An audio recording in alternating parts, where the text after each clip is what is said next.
afternoon, ladies and gentlemen. Welcome to our Bible study tonight. Sorry that music was a little loud there, but we are here and ready to go and ready to do some Bible study tonight as we have been walking now 10 weeks. This is our 10th time together to be a little Proverbs here. Wisdom Unveiled is what we're hoping to do in Proverbs, the 8th chapter. I have enjoyed immensely going through Proverbs chapter now 1 through 8 and look forward to going 9 through 31. We'll continue on.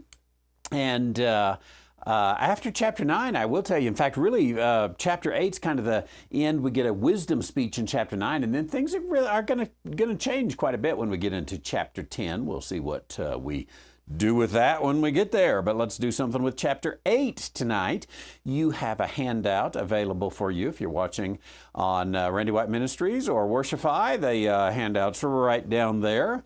And if you are watching on YouTube, there's a link in the comments, in the description, and you can get all that there. I'd love to say hello to you at the end of the broadcast, and you can just give a little chat right now. I won't be reading the chats during the program, but I will come afterwards and look to see who's on and say hello, and hope you are doing well from Taos, New Mexico to across America and around the world. Welcome to Bible study tonight here with Randy White Ministries. We gather around a great big electronic table and do a little study together, as we have now for over 10, 12, 15 years, and having fun with it. And tonight we are, wrong way, there we go, we are in Proverbs chapter 8.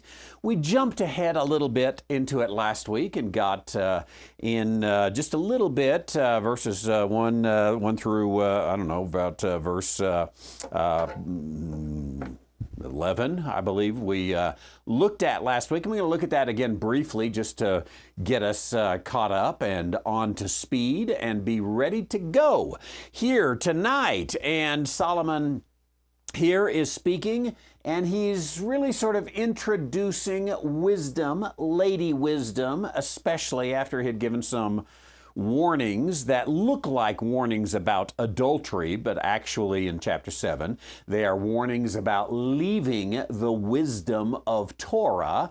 And so he says, doth not wisdom cry? Lady wisdom, shouting out.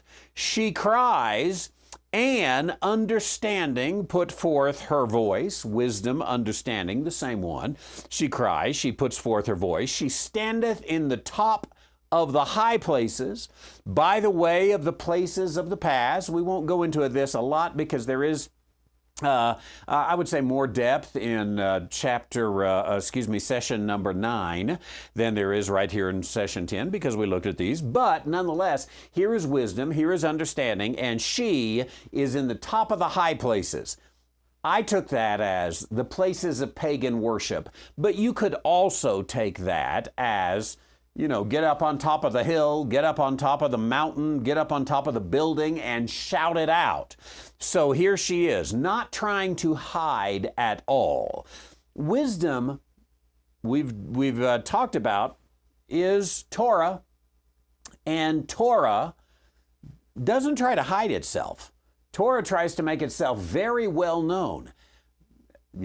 Psalm 19 has God been heard? Has his voice gone out? Have the stars even shouted forth their lines, their lines of the play? Yeah, it gets out there. So she standeth on top of high places by the way of the places of the paths. Notice here, what have you got? High places, either enemy territory or a good place for an announcement. Places of the paths, the intersection, right there where everybody's going to be. She crieth at the gates, at the entry of the city, that where the business takes place, where people have to come and go once again. At the coming in of the doors, same place.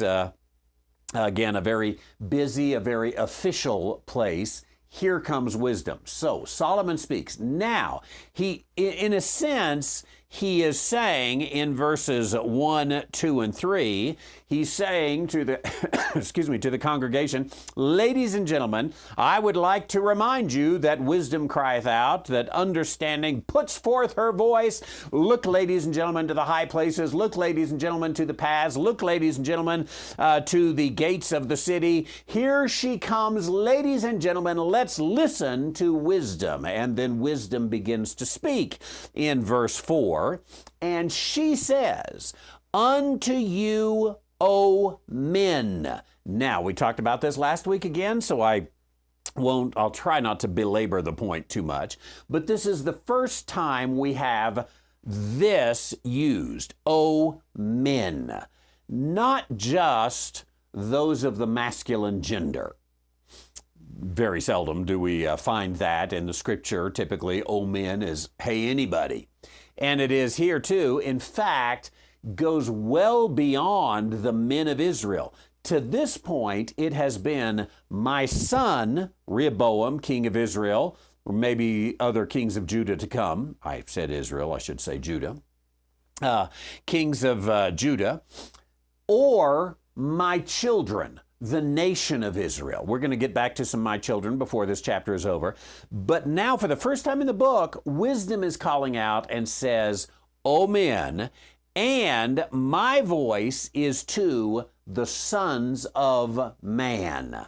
That literally is Bene Adam, sons of Adam, sons of man. This is wisdom. Torah is crying out to all men, not just Israel. Now, though the law was given to Israel, or should we say the Torah was given to Israel, to whom is entrusted the oracles. The oracles was given to Israel. Israel was to be the light of the world. That's what they were to be. The salt of the earth. That's what they were supposed to be. And so as you look and as you consider this, it's no surprise that wisdom would call beyond Israel and would call indeed to the sons of Adam. All of the world had an obligation to Torah, really to come in and become a part of Israel. The stranger was to come on the inside. O ye simple, not terribly educated, that's okay. Understand wisdom, she says. O ye fools, be of an understanding heart. Let's start right here at the bottom, right here with the people, if you will.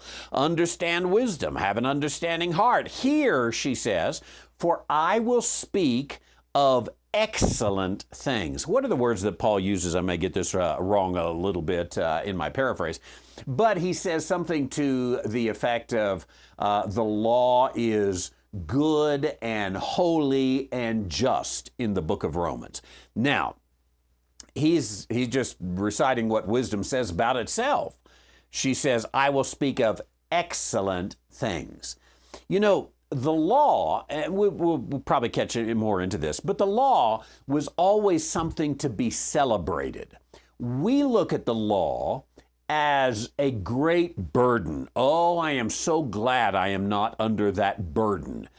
And certainly there were times when it was looked at upon a burden. Even Peter in Acts chapter 15 at the Jerusalem conference, says, why would we put them under something that we haven't been able to carry? But really, by and large, through the scripture, the law is looked at as an excellent thing. What a benefit. What a blessing. I love the law. The law is my friend. The law is my path, the light unto my path. And this celebration of the law. The law is excellent. So the things that the law speaks are of excellent things. The opening of my lips shall be right things. Okay. You want to know what is excellent. You want to know what is right. Where would you find it? Well, we would say in the scripture. But specifically, the basis of that, and we'll see this going on even deeper in a moment, the basis of this is you would see it in the Torah. Now, Torah, wisdom, continues to speak. She says, "For my mouth shall speak truth. Wickedness is an abomination to my lips." That's a good thing. You know, wouldn't you, if there was a politician that lived up to verse 7, wouldn't you vote for him or her? My mouth shall speak truth. Wickedness is an abomination to my lips. Wow. Let's go with that one, right? Here Torah comes and says to the world, I am truth. And that which is wicked is an abomination. Verse 8, all the words of my mouth are in righteousness. Now, let me stop here and explore a little bit of an idea. Here we've got the mouth speaking, all the words of my mouth. Could it be that we could say, Lady Wisdom, as she shouts out, by the way, I've got our picture here somewhere. There she is. I may have shown you this last week. I'm not sure. As Lady Wisdom, she cries out here at the gates, at the paths. She says, if we could put some words into her mouth here, or borrow from the Torah, I have set before you life and death, blessing and cursing. Now, what if we were to say, Lady Wisdom here, she is Torah wisdom, but the words she speaks, the words are, let's go back here, eventually, there we go, the words of her mouth, that is, let's call it the Pentateuch. So you've got Torah wisdom, and her words are the Pentateuch. Now, very slight difference here, but I think it's going to make some importance later. Between Torah and Pentateuch. If you speak to an Orthodox Jew, and this is hard for us to separate, but if you speak to an Orthodox Jew, they would use Torah sometimes to mean Pentateuch. But sometimes they would use Torah in a much broader means, maybe as the entire Old Testament, Hebrew Scriptures. But many times even as the fullness of the wisdom of God revealed to them in Torah, in the Pentateuch. So the 5 books of the Pentateuch are the words of my mouth.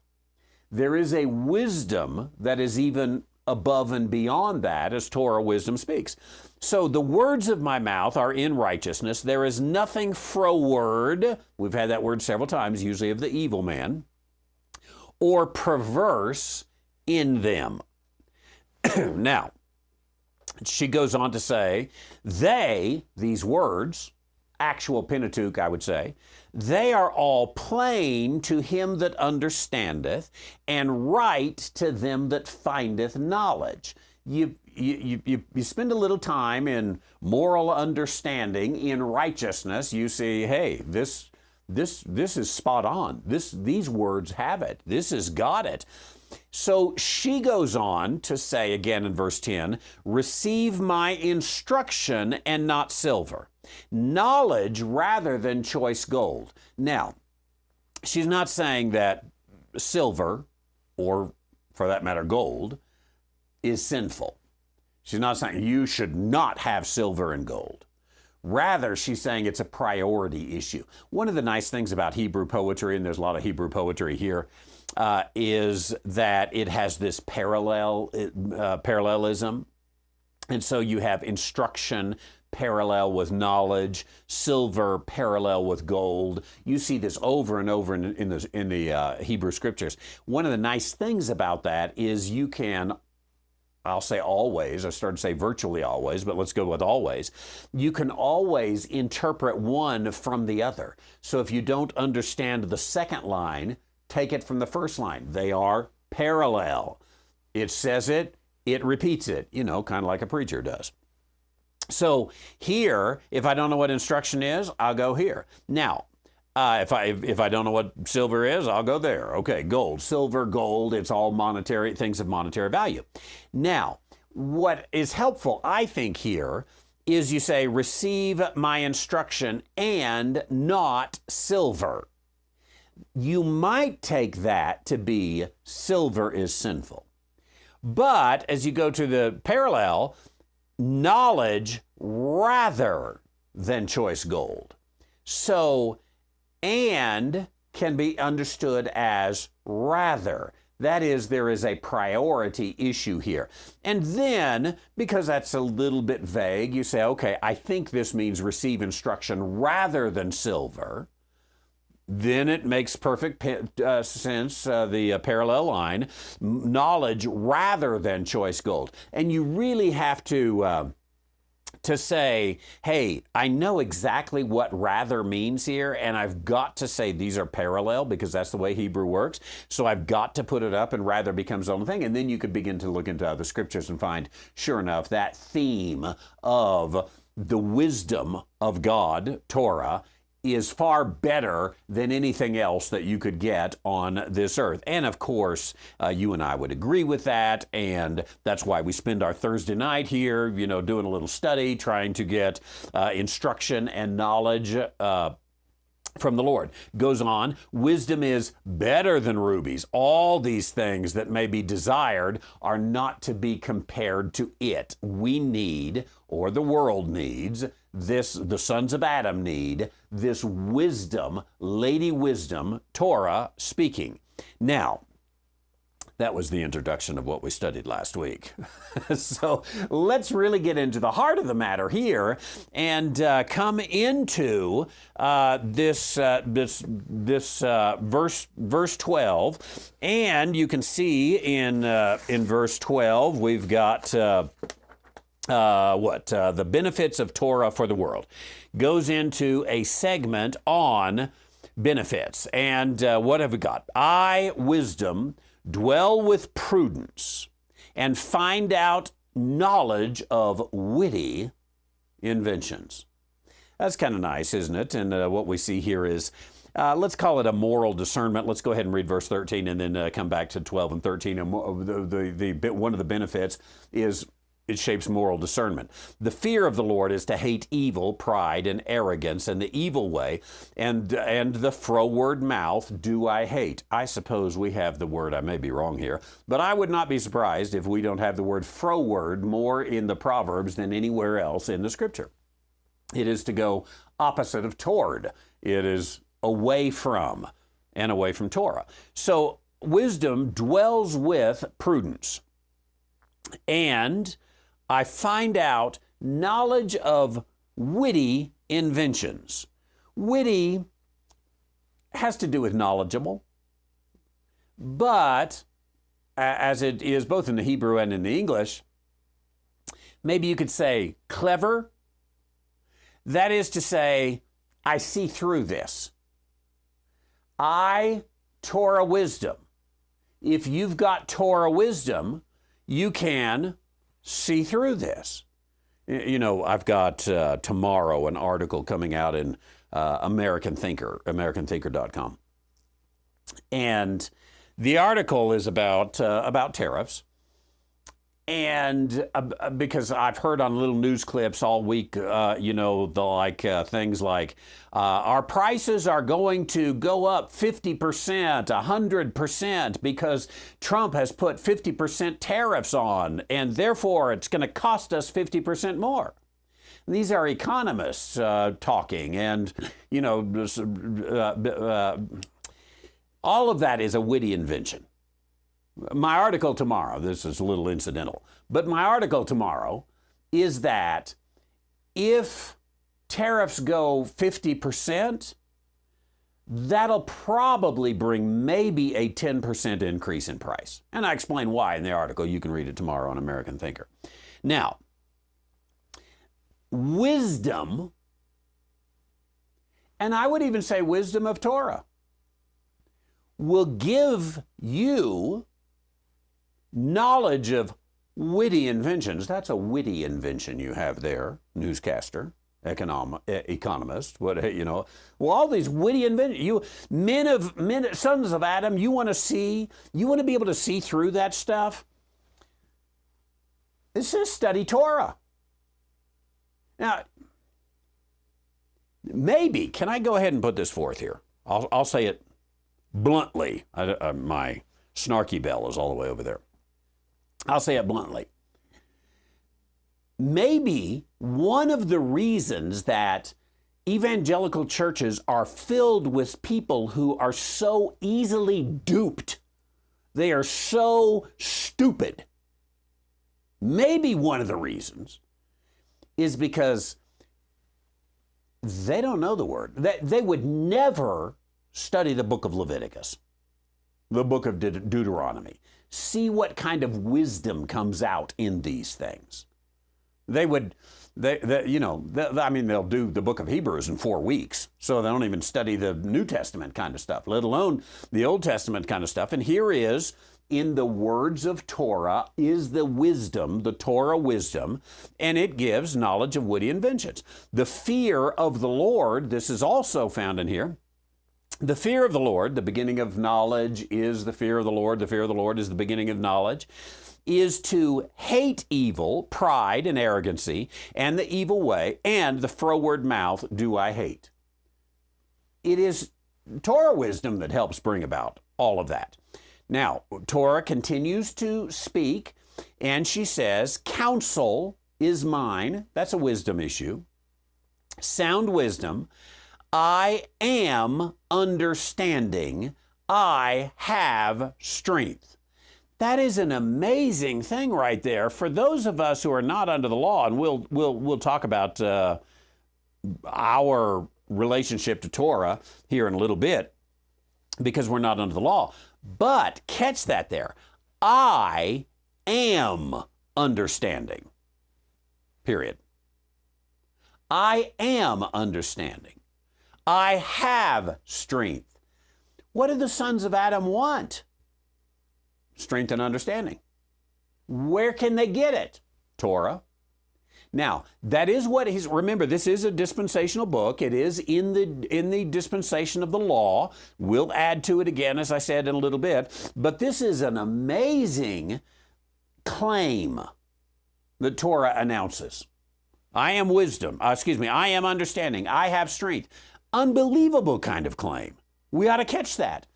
But let me tell you, the claim is this, you ain't seen nothing yet. It goes on. It gets even better. Well, this one's pretty good. By me, kings reign. Not only that, but princes decree justice. What kings? Is it talking about, by and large, through the book, we have seen, the kings of Judah. No, this is the sons of Adam. This is kings and princes who of the sons of Adam. This is true for Jerusalem or for Nineveh or for wherever it is. By me, kings reign. Now, it's not that Torah sets up and establishes the kings. I think it would be very hard to figure out how in the world does that happen, that, Torah picks the kings of Assyria. No. But a reign, and especially a reign of understanding and strength, will come whether you are the Pharaoh or you are the king of Assyria or Babylon or wherever it is. The reign and the justice really is going to come down to Torah. And let me read one more verse before I finish my. By me, princes rule. Again, we got a lot of parallelism, reign and rule. Nobles, even all the judges, justice, judges of the earth. So here, what this says, Torah is claiming to say, I am righteous reign. I am just reign.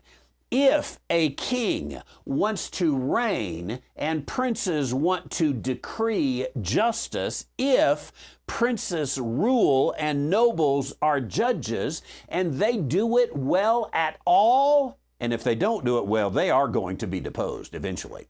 If they do it well at all, where are they going to get their knowledge? By me. Now, you say, that's far-fetched. It is far-fetched. But we could go on a tour of the world. I'm convinced right now we could take the remaining 35 minutes of the program here.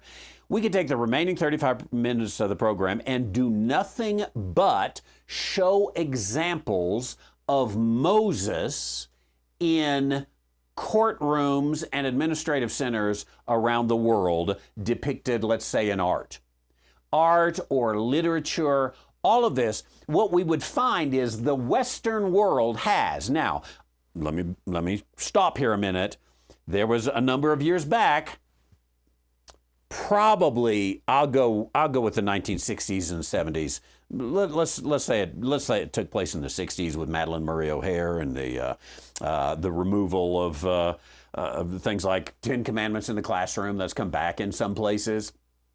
But why is it Alabama, I believe now, or Mississippi? One of you all out there states have said, hey, we want the Ten Commandments in every classroom out there.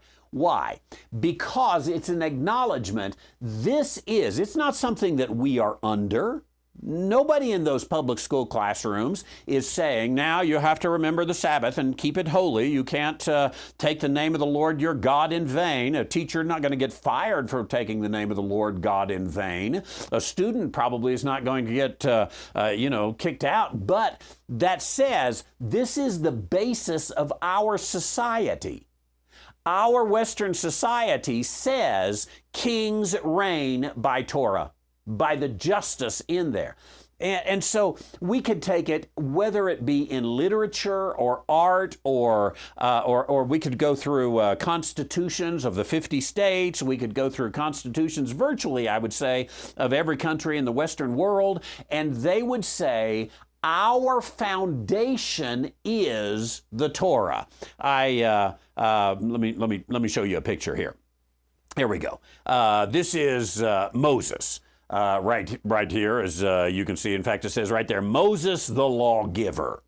Now, this was actually a picture of it's art. It was a fresco that is in Taos, New Mexico. It's in the old Taos County Courthouse, which happens for the last 5 years to be under remodeling construction, so you can't get in to see it right now. But in the courthouse, and this was very common. This was done in the days of, you remember the socialist Franklin Delano Roosevelt. WPA, Works Project Administration. This was WPA art. That is, there were starving artists out there. There were all sorts of public work projects, and art was one of them. And so he paid the artist, and they put up in that courtroom, I wish I could spend time showing you the rest of them, every one of these here is an artistic picture of Western civilization. All of them are Torah-based. They shout the Torah, including the judge sat right in front of this picture. Every single person in the courtroom looked at that picture as the judge gave the law. That is a picture that says, by me the princes shall rule. I am the one that is going to be the very definition of justice in your civilization. Any kind of God-fearing civilization, it all comes down to Torah. I would even say it all comes down to Pentateuch. And I know we are free from the law. But this, you cannot escape Torah in the Western civilization. Which, by the way, this is why nobody wants to teach Western civilization anymore. Since the 1960s, get rid of God, get rid of a discernible truth, a verifiable truth, an absolute truth. Get rid of all that. It's just what feels good to it. And ever since that point, they said, hey, we got a problem when we teach Western civilization, because when we teach Western civilization, it looks like this. Everywhere we go, we keep bumping into the Bible. We keep bumping into Torah. So here it is. Hey, sons of Adam, guess what? This is where it's going to happen. By me, it will rain. Now, going on into verse 17, we've got wisdom continuing to speak, and it begins in 17 through 21. It says, hey, I will reward those who love me. Look at verse 17. I love, Torah says, them that love me. Wait a minute. We don't think of Torah in the sense of love, do we? We think of Torah in the sense of obedience. Torah is this list of thou shalt not, thou shalt. I have mentioned a number of times Benjamin Franklin, I think you've heard his name, and how he determined at one point in his life to live righteously. And he decided this is easy to live righteously. I just make a checklist of everything that I am not supposed to do. When I do one of those, at the end of the day, I go down through my checklist and I check that off and say, oops, I wasn't supposed to do that. Get that out of my life. Take that out. We've seen a lot of people like this. By the way, Benjamin Franklin ended up saying, I am terrible at this. I can't do it. Some people are better than others. You could take the Mormons, for example, Church of Jesus Christ of Latter-day Saints, and you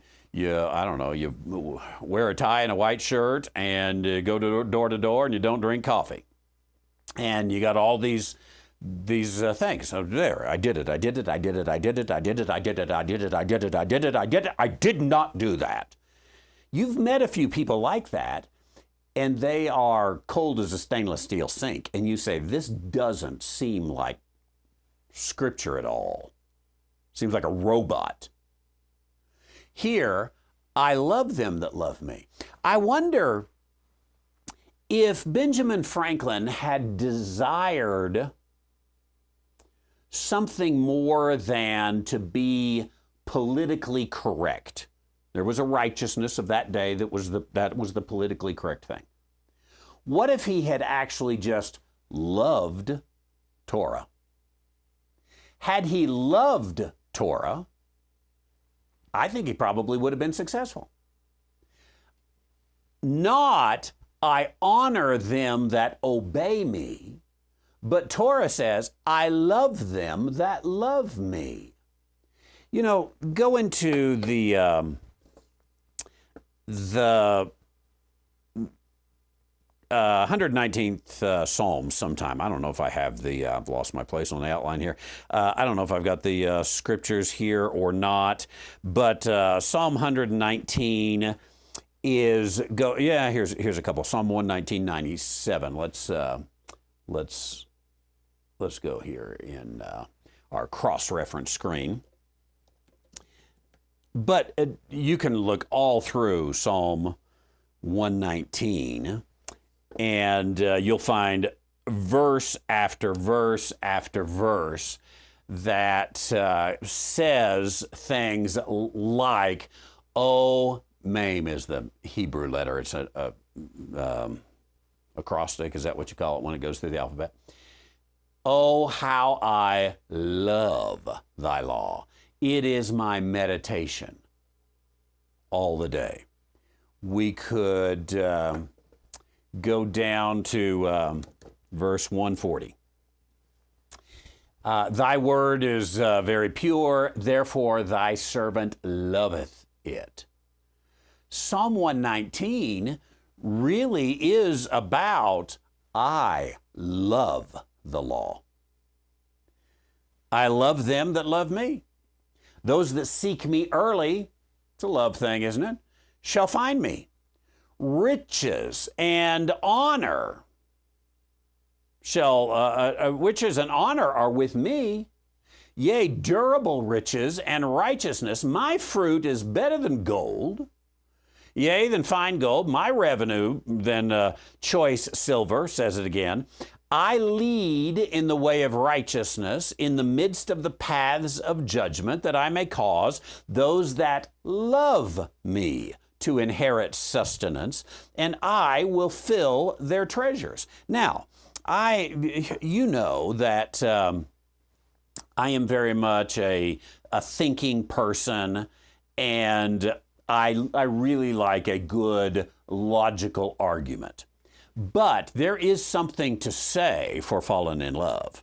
There is something to say for, wow, my heart is fluttering. I am not using my brain at all. I am just madly in love. And here it is, right here, that I may cause those that love me to inherit sustenance. You will do the right things if you fall in love with Torah, is what he's saying. And he's saying this to sons of Adam, all men. Now, let's go on, because it gets even, shall I say, more spectacular in its claims. It's already pretty spectacular what wisdom is claiming, but look at this, verse 22. The Lord, she says, possessed me in the beginning of his way. Now, there was not a beginning of the Lord, but there was a beginning of the way of the Lord in this created order that we live. In the beginning, God created the heavens and the earth. Before he did that, he possessed me. Before we even go on, I'm going to say Torah wisdom, not the Pentateuch, but Torah wisdom existed before creation. That's what she claims right here. I existed before creation. There's even a sense in which you could say, okay, if Torah wisdom existed before creation, then the Pentateuch existed before creation. And it was handed down. Now, handed down in a particular language and form and all that was given, that wasn't there. The tablets of stone didn't exist, but the wisdom existed. The Lord possessed me in the beginning of his way. I know I have jumped out there on this claim. You mean Torah exists before the created order? You get that from there? Let's keep going. Before his works of old. Wonder what works those are. Maybe in the beginning. I was set up from everlasting, from the beginning, or ever the earth was. There it is. You have to agree, verse 23 says, Torah wisdom existed or ever the earth was.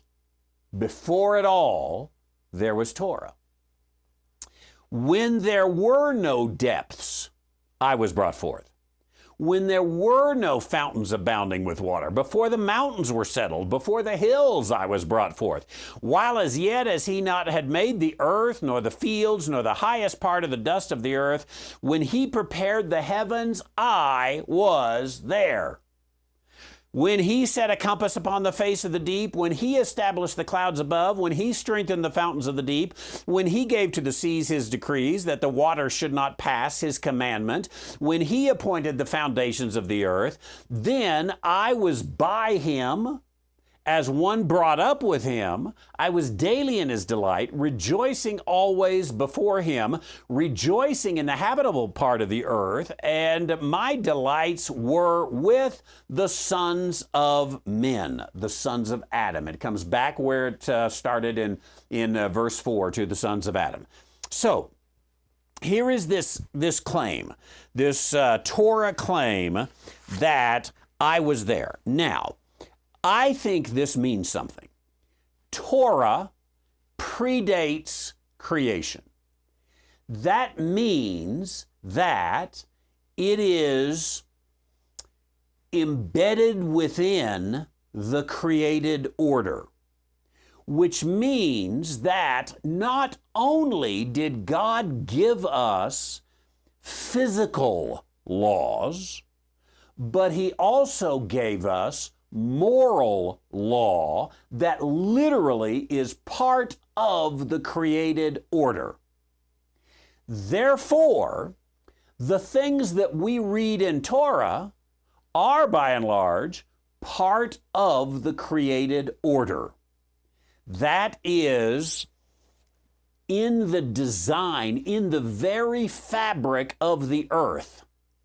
Now, some of these we can look at and say, it's kind of interesting that all around the world there is a certain degree of morality that I haven't done any study on this to know the numbers here, but I would suspect you could, if you went to every society on earth today, and then after that, you went to the history books and the archaeologists and the sociologists and anthropologists and all that, and you did a study of the past. I think you're going to find that in terms of morality, probably about, let's say, 97% of morality is common among humanity.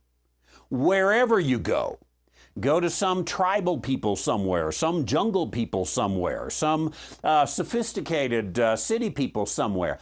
And the morality, the basic morality of those communities, God-fearing communities, God-hating communities, I don't even know who God is community. Everywhere you go, there's going to be this morality that is built into the fact. Why? Because it is. So we ought to get into not only studying, let's say, natural sciences, where you study, nature, and the laws of nature, but also to say there is morality that is part of creation. Now, lay that forth. There is morality that is part of creation. You are unnatural if you reject this morality. That means that there is an absolute truth. It kills postmodernism. There is this morality built in. Now, what does it mean? If you look through the morality of the Torah, you get what it is. Like one man, one woman for a lifetime. That is natural. Everything else is unnatural. That's what Paul argues, isn't it, in Romans chapter 1? As God gave them over to that which was not natural. There is a natural thing about worship. We can see this. We don't. I mean, you can be a second grader and see everybody looks to the sky. Everybody looks to the heavens, and everybody wants to discover who is my creator? How can I honor him? How do I bow down? What do I bring to him? That is part of natural law. And natural law is the sense that's used here. And if you get into even the Declaration of Independence, the Constitution of the United States, it says, hey, there is nature, nature's God. Natural law, nature's God. These things are things that go back everywhere in Christianity, it's there. But I would also say Christians didn't bring this up. The Jews had it. The Jews didn't bring this up. It goes back, you can't go back farther than the Jews pretty much, and know much. You get Genesis 1 through 11. But even there, you certainly see this. But you go back to non-Judeo-Christian societies like ancient classical Greek, ancient classical Rome, before any Judeo-Christian influence. What were they teaching? Natural law. That there are these things of morality that if you break these laws, it is unnatural. just like trying to break one of the laws of physics. Yeah, you can do it. I mean, and we're all kind of awed when it happens. When you break the laws of physics, you split the atom, the whole world will wake up and take a look at that and say, "Whoa, my goodness, what is happening there?" But even, I mean, have you ever been to, I don't know, I remember Six Flags over Texas. Some of you, I'm sure a lot of you have been to Six Flags over Texas, and I don't know if they still have it. I haven't been there in 20 or 30 years, but for years they had the crooked house, the crooked house. And you go in the crooked house and the water is flowing uphill and it's like everything in there is, ooh, whoa, this is unnatural here. And it's all an optical illusion, but nonetheless, there are these laws. Now, just the same, I'm convinced Torah is so written into the fabric of society that, let's say, homosexuality is and always will be considered unnatural by the vast majority of the people. Always. And so will divorce. And so will a mistreatment of the poor. And so will murder. There's always going to be those who don't drink the Kool-Aid by the secularist, who have to work. A secularist has to work a lot harder than a Baptist preacher. To convince someone to be secular for the rest of their life, very, very hard. Taos is a leftist,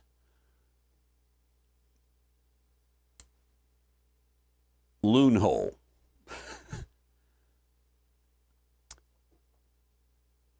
But it's very hard in Taos to find somebody who doesn't believe in something beyond. Virtually all of them believe in something beyond. There's one or two atheists, and nobody likes them.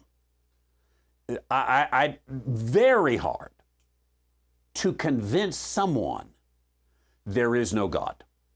There is no afterlife. There is no spirit world. There is nothing else. This is all we've got. There's only the physical law. Because society, it's baked in the cake. There is wisdom that was there from the beginning. Now, that means there is a natural law. And you really do yourself harm if you go against it. It's unnatural. Let's think of there's a number of things that we could choose that we would say, okay, this predates the Torah law, the Sinaitic law. But let's just take one. Let's take the Sabbath day. 6 days work, seventh day is a day of rest. Jesus says that one's made for you. The French who made up the metric system based upon a certain parallel that goes through Paris. And they sliced it and diced it up, just trying to make up a metric system where everything divides by 10. They also tried to divide the year and the month and the week into these simple 10 slots like you've got in the metric system, where everything, just boom, this is fine. And when they went to the 10-day week, productivity of French soldiers plummeted. Wisdom was there. Torah wisdom was there. From the beginning. 6 days, you work, 7th day you rest. And so many of these things, it's unnatural to do anything else. Why do we have a 7-day week? Because Torah wisdom is embedded within the most secular person there is out there. Now, that's a spectacular claim. Torah makes. That means, again, there is a moral structure to the universe, and Solomon wants his son to know there is a moral structure to the universe. Not just a physical structure, there is a moral structure to the universe. You and I ought to say, there is a moral structure to the universe. You can fight that thing, but man, in the end, nature is going to win. It's going to sweep that back and break down that wall that you tried to build to keep it from going. It is going to come back. And so there is this. Now, you and I live in the age of grace. We're free from the law. So as we look at that, we do have to say, okay, there was a time in which natural law governed a particular people and a particular nation. We're not under the governance of natural law, and our salvation or our righteousness is also not under that governance. We find our salvation through a gift of grace. Our righteousness is also a gift of grace, not living according to that. So there is Torah wisdom that is embedded in this world. There was a time from Sinai to, I started to say Saul, we really should go with Paul, but it doesn't sound as good, does it? From Sinai to Paul, you have a time when Torah, I'll say natural law, when natural law became administrative law. With the Apostle Paul in the revelation of the mystery, it is no longer the administrative law, still natural law.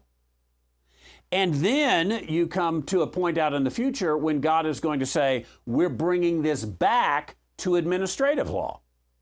And in that way, when it's back under administrative law, really there's going to be, I would say, an even greater harmony. I hate to use that word after talking about Taos loons, but there's going to be a harmony between the moral order and the physical order of this world. So it's an astounding claim that is given.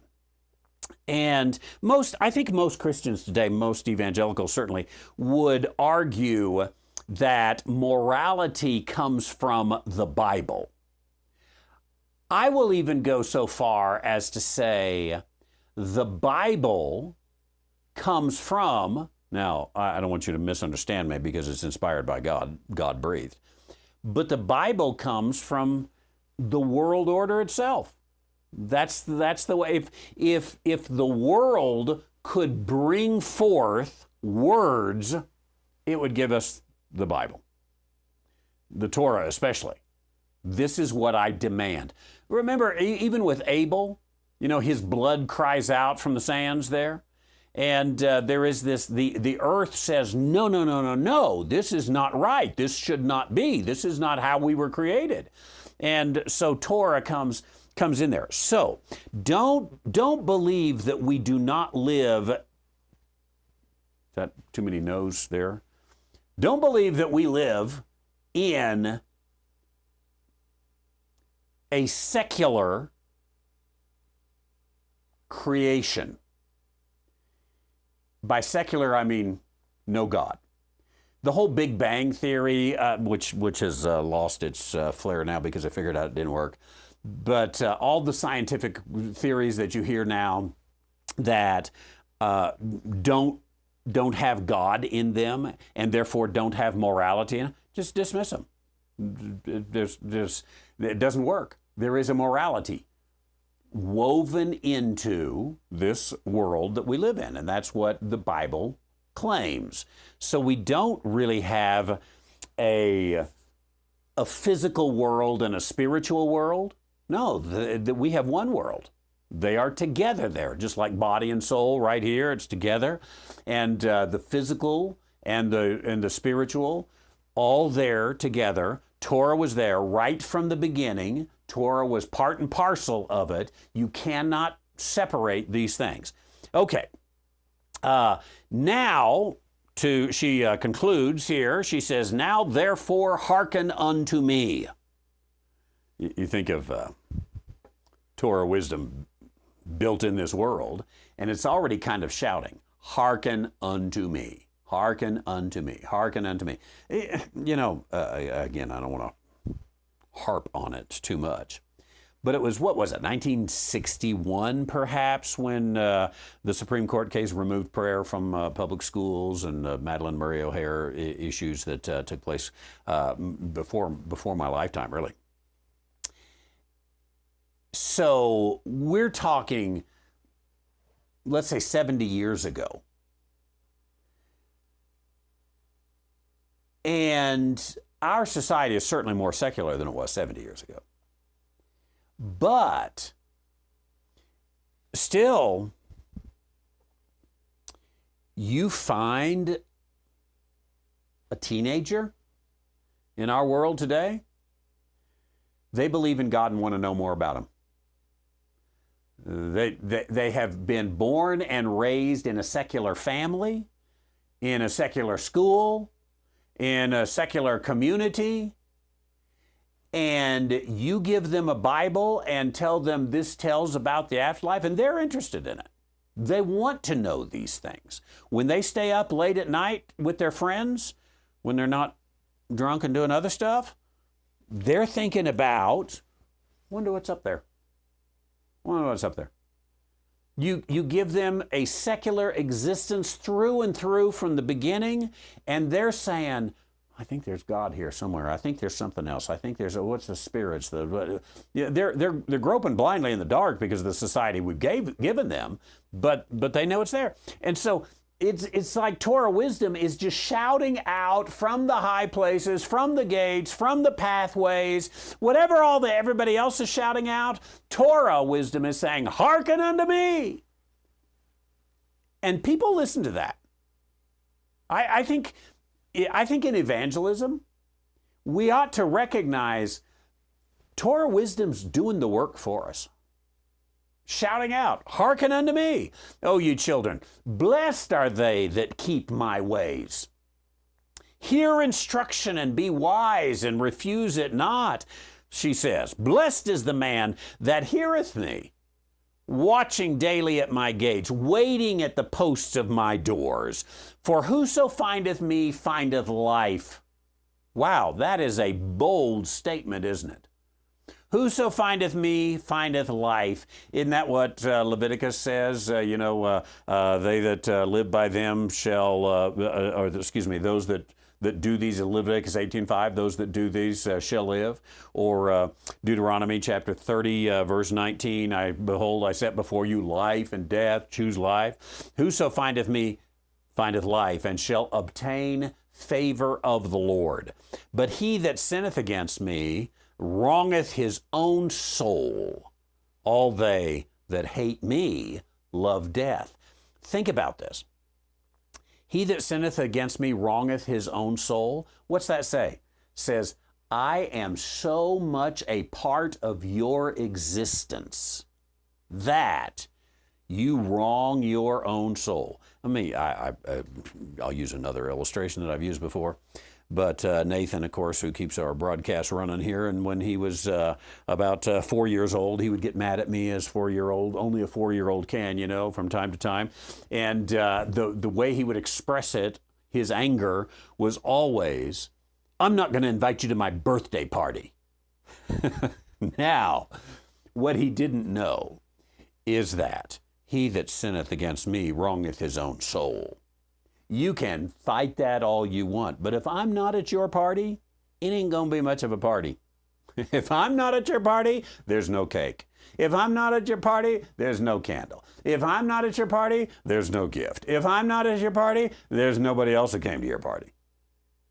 I am part and parcel of your birthday party, boy. Now, we ought to teach our boys and girls that there is no way you can get away from the truth of God's Word. No way. It is so built into nature that you try it, you wrong your own soul. You just disinvited from your birthday party the guy who's bringing the cake and the presents. Therefore, all they that hate me love death. Now, that is, again, there's so many more things that we could look into on this, but that, what it says is, and what I don't want you to miss, is that even though we're not under the governmental structure or the covenant structure that Israel was under the law, there is this righteousness, wisdom, morality of the law that we ought to recognize we live in a spiritual and in a righteous world. What is the passage? Luca, look it up for me. What is the passage that says the Gentiles do the things by nature that the Jews haven't done very well? It's Romans, I'll have it here, 2, 3, 4, 5, 6, 7, or 8. That again, Romans chapter 2, verse 14. For when the Gentiles which have not the law do by nature. I want to stop right there. If you want to study this, what I think is a very intriguing issue, if you want to study it further, look up natural law and see what natural law is. Again, that's a term. Maybe the term itself comes from Christian philosophy, but I think even the term itself is going to go well beyond that into Aristotle and those days of Greek philosophers. Natural law. The Gentiles which have not the law do by nature the things contained in the law. These having not the law are a law unto themselves. How could they do it by nature if it wasn't natural? The things of the Torah are natural. Now, the one big, I'll go with difficulty on this. Virtually all of the law, you can see, okay, that's very natural. Very natural, very natural. But there is one big chunk of the law that you and I don't naturally do, and that is eating kosher. We don't totally understand this.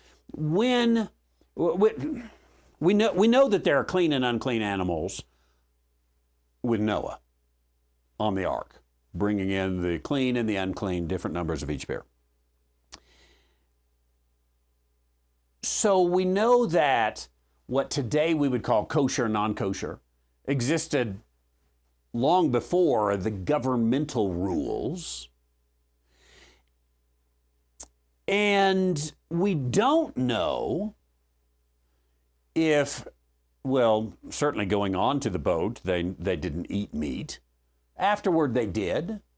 We don't know if they ate the unclean animals, if they were unclean for worship, but okay for eating. I have no idea. You go back further, and when God created the heavens and the earth, he looked at it and said, it is very good. I don't think unclean fits with very good. Therefore, everything was made clean. Somewhere along the way, some of it became unclean. Was it the fall? Was it the curse? Was it the flood? Had something to do with the Nephilim? Was it, who knows? You can posit a number of different ideas. Was it this? Was it that? What caused these things to then be unclean? And you would try to put that together.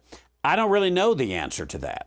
I do know that the Lord instructed governmentally this one people, not anyone other than that governmental period, do not eat this.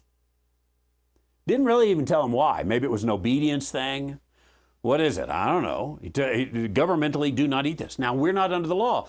But in addition to that, God does say to Peter, help me in Acts chapter 10, Luca, where God says, hey, do not call that unclean, which I have cleansed. I'll get the exact verse here and say it right here in just a moment. But there is that verse that now talks about, okay, there is a cleansing of that which is unclean. Verse 15. Acts chapter 10, verse 15. And the voice spoke unto him a second time, what God hath cleansed, that call thou not common. Okay, he's sanctified it. What God has made kosher, don't call unkosher. I don't know how it got dirty. I don't know how he cleaned it. I know there was a time when governmentally, and Peter was living under this time, governmentally there was a decree, my people eat this way. I also know that Paul later said, we're free from the law, and he also said that there is a, he says, do whatever you want, is what he said, if I can paraphrase that. Do whatever you want. Don't look down upon a man because he decides to eat kosher. Don't look up on a guy or on yourself because you decide not to. You know, do whatever you want. Leave it there. So somehow that seems to have been handled in a different manner and changed. But other than that, the morality of the Torah, you would look at it and say, yeah, that makes sense, that makes sense, that makes sense, that makes sense. Even the tithe is to Israel and is off the land of Israel. Makes sense. God gives you this land, you kind of owe him tribute. And that was their taxation system. Makes sense. Okay, I'm with it. But anyway, fascinating stuff about the law, the moral law, and that concludes our Bible study for tonight on Proverbs, Wisdom Unveiled, chapter 8. We'll get into chapter 9 again next week, a week from now. And I certainly look forward to saying hi to you here tonight. Let's see who's with us, and let me look away from the camera for just a moment and across the room here to say hi to Mike in Smithville, Missouri. That happens to be Luca's dad, by the way. He's just checking in, make sure Luca's behaving tonight. Stephen in Winston-Salem, North Carolina, good to see you. And Nicholas, you must be traveling Branson, Missouri here. I'd love to see the rest of you in Branson, Missouri this Labor Day weekend. We're going to do some systematic theology. And if I hurry up, I'm even going to try this weekend to hurry up and get some registration info out for you. And that will be nice to see you as we do some systematic theology there at our 11th annual Branson Labor Day Bible Conference and Retreat. Chris and family, Giles family in Forney, Texas. Thanks for being here. Eric, Ohio, always with us. And we got Rich and Jody from somewhere in Texas. How's that? Somewhere in Texas. You know, there's a place in Texas called Earth. You might be in Earth. But probably not because it's not on the map. Because they're on their way to Taos. Who else wants to come to Taos? Come for Easter. It'll be we got a 3-bedroom house here that we let people stay in. Come, Rich and Jody will take one of the bedrooms. You'll take the rest.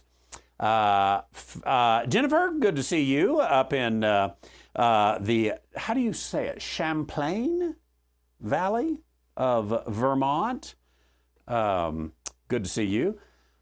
Moot. I hope I pronounce it right. I always do that. From Cambodia, welcome. Glad you're here tonight. God bless you. I was thinking of you the other day.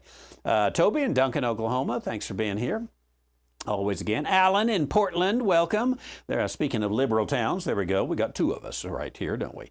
Glad you're here, as well as Sherb and Harry. Herb and Sherry, there we go. I-49 southbound, heading home from the farm. Hey, you and Rich and Jody might have passed there. I don't know. Ridgecrest, North Carolina. Welcome, Shirley. Thanks for being here. And Weatherford, Oklahoma. Chuck, God bless you. Mesquite, Texas. Marie, good to see you.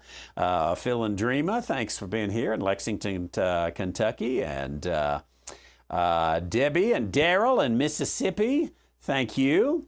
One day you made it back to New Jersey. Good to see you. Glad to have a little New Jersey with us here today. And good to see Ananias the theologian as well. Let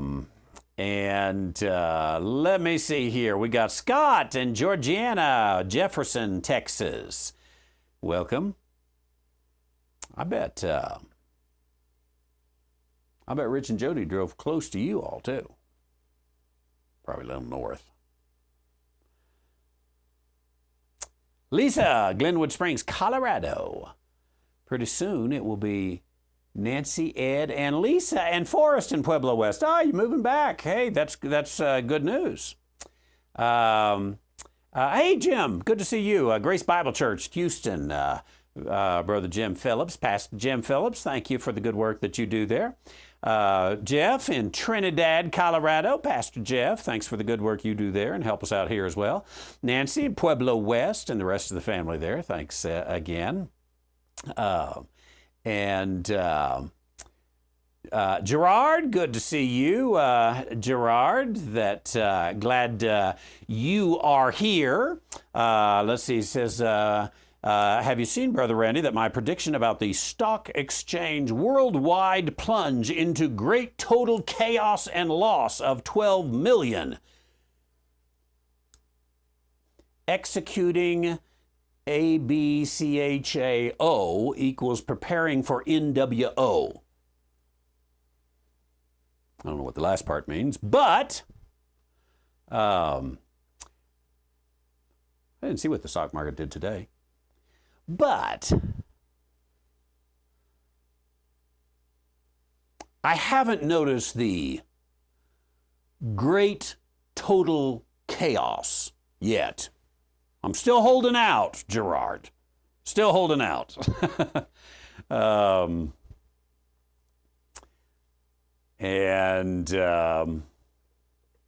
Let's see. Sorry, my screen got stuck there. We've got, eventually, I think, we got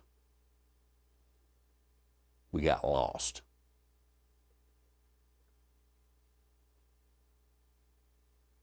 Deb in Arkansas, thanks for being here.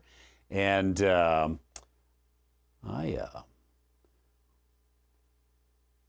there. Now I can read it. Okay. Rainy Piedmont, South Carolina, Jim, glad you're here. And dry Sholo, Arizona. Everett, glad you're here.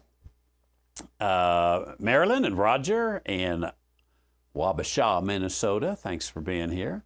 Jack and Teresa, good to see you. Houston, Texas.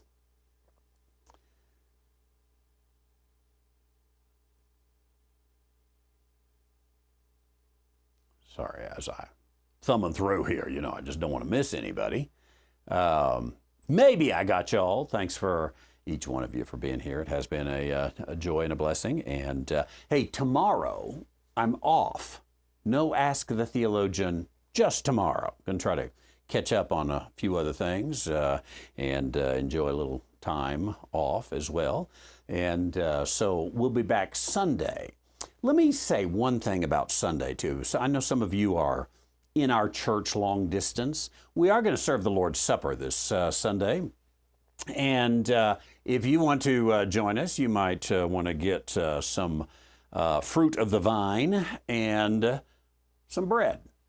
You can join us at a distance as well. We'd be happy to help you. We'll have a nice pre-Easter service this Sunday. And we'll enjoy seeing you. Thanks again for being with us. So not on tomorrow, but we'll be back for Ask the Theologian all next week. And we'll be Sunday morning, 9:45. A little bit of this, a little bit of that. Our series going through is just some random topics on it.